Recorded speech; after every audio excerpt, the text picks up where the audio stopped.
can't do anything about this.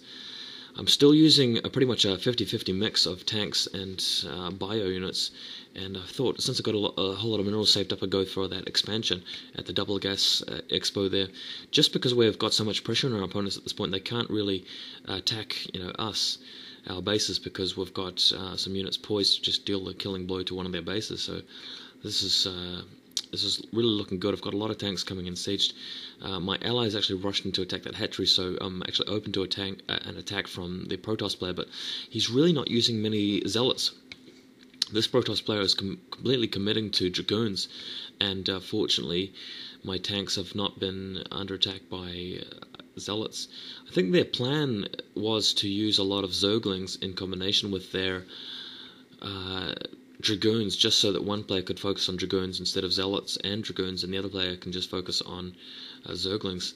And oh my god, it looks like the Protoss player, instead of coming and backing his ally up, has just gone for a counterattack on my ally's base. So let's see if he is able to hold this. I'm putting down some troops to defend. Looks like one player is almost lagging out, but nope. Alright, so the top left, our combined armies are attacking the blue Zerg, but we're under attack from the yellow Protoss at the bottom right. Unfortunately, because this is a first-person video, I can't focus on everything that's going on. Just sort of looking at what I'm doing with my troops here, unsieging all the tanks. I've got a huge group of about 7 tanks, so this is going to dish out a lot of damage on our opponents. Just keeping those Marines out of range of the Sunkens until the tanks can move in position. Just sieging them up in range now, so this is going to do a whole bunch of damage. Yeah, just blasting those Zerglings. I've got a whole bunch of reinforcements coming in. Really going to need them to stop the Zerglings from taking out the tanks. Looks like my ally is... he's defending, but only just. So I think he might have lost his natural expansion. He's just telling me right now that he's out of money. So the game is pretty much up to me at this point. I'm on 3 bases, and I've got a great economy rolling on. I've got plenty of production buildings, like 4 barracks, 4 factories, so enough to really start pumping Marines and tanks hard. And luckily we're taking out the Zerg player, so the Zerg player is just about out of cash and shooting down a lot of his buildings. Having to scan there to get rid of some lurkers. Luckily I've got tons of tanks to take out the lurkers, so really feeling strong about my position. Just getting some vultures out, getting some vultures to lay down some mines, just to make things a lot easier. And now the Protoss player has just withdrawn and has come up to defend his ally, and it looks like he might be able to take this out if he's got enough troops. Now he's building some zealots, which is a good idea. I'm trying to get a supply depot on the choke just to prevent him from attacking. I really love that choke point there. If you're in a good position, you can just bring some SCVs along and block it off at just the right time. It's really good, but haven't managed to do that. Instead, I'm feeling really good about this because only one player is attacking me at a time, and my tanks can really blast them. Meantime, I've got some vultures up, and oh my god, he's managed to get some great storms off there and actually take out my entire army. So the Zerg player is actually still going to be alright at that point. Whew. Wow, just catching my breath here, guys. This is turning out to be a really exciting 2-on-2 game. I've got I'm pretty much switching to mechanical units at this point, getting a lot of vultures and tanks because the Protoss player is the main threat right now. He's got an expansion. It looks like he might be can't really tell from the map, but he might have more troops there. A whole lot of drones moving out, so that suggests to me that they've expanded somewhere else that we haven't checked. I might have to scout that out later.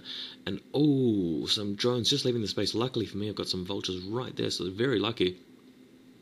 Got my 3rd base up and running. My main almost mined out, and just managed to, yeah, our combined efforts have managed to almost take out the Zerg base, so really looking good for us at this point.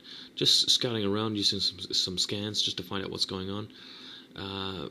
I'm really, yeah, just got a sealed sort of a contain set up here to take out this Protoss player to prevent him from getting any troops out. And I'm going to bring some SCVs in here and just build some turrets and bunkers just to keep that contain going. Turrets are really important in a Terran contain against Protoss because some of them like to bring Dark Templars when you're not watching, and it looks like the Protoss player had actually gone for 3rd base at this expansion, so luckily I can siege up a tank on the high ground there. And that's an interesting thing about this map, is that there are double gas expansions, but conversely they're actually quite easy to get rid of because they're in the middle of the map and there are ridges right next to them. So really enjoying these Pro League maps because they seem to be quite useful maps for my style of Terran play, so I really like that.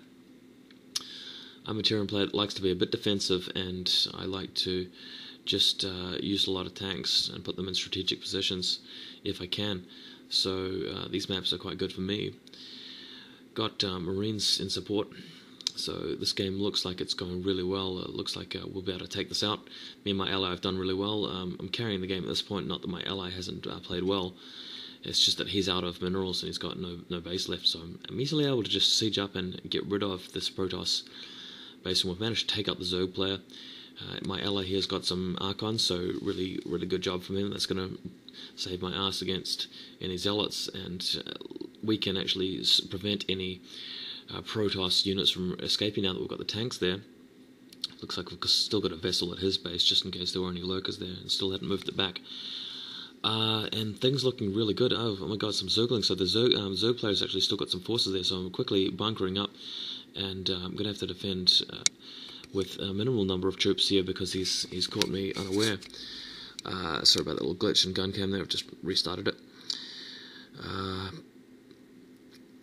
Looks good. Yeah, I managed to take out that Protoss expansion. Because he was moving his drones, probes, sorry, I'm not sure whether that was his only expansion. I'll have to do a bit of scouting. Zergling's almost overrunning my base, but reinforcements should arrive from those barracks quickly. A group of about 6 tanks there, unsieging. Just going to move in a bit closer now and just tighten the grip on the Protoss base, because he's moving a lot of troops out. Unfortunately, I unsieged at the wrong time because he's sending an attack out right at that point. At home, we've got some fireback that's ready to actually just push off this Zerg attack. And, haha, just finally decided to scan, and the Zerg player is actually rebuilding, so my reinforcements there, which have managed to defend the base against the Zergling rush, just moving out, and hopefully my ally is freed up to do some damage and finally take out the Zerg player once and for all. Yep, hasn't got any sunken colonies, hasn't got any lurkers, and there's GG, so excellent 2-on-2 game, well played by myself, Vaul, and my partner, Pesti1ence, who's a Protoss player, managed to take out these 2 opponents on iccup. So thanks for watching, guys. It's been a 2-on-2 game in which I've presented a first-person commentary. Thanks for watching.